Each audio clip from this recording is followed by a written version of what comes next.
Development तुमच्या भाषणामध्ये आहे, टीका कुणावरती होत नाही फारशी, त्यामुळे महानगरपालिकेमध्ये नागपूरमध्ये सीसी रोड सगळे जे दाखल झालेले आहे, काय सांगाल? अजेंडा आहे की आम्ही महाराष्ट्रामध्ये सगळ्या महानगरपालिका क्षेत्रांमध्ये इतक्या मोठ्या प्रमाणात विकासाची कामं केलेली आहेत की आम्हाला दुसरे विषय सांगण्याची आवश्यकता नाही. विकास कामांवरच आम्ही मतं मागतो आहोत. फक्त कोणी आमच्यावर एखादा वार केला तर तेवढाच थोपवतो.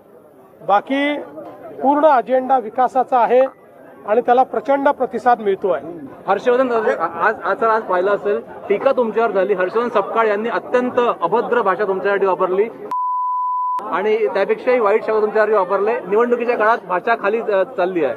बघा,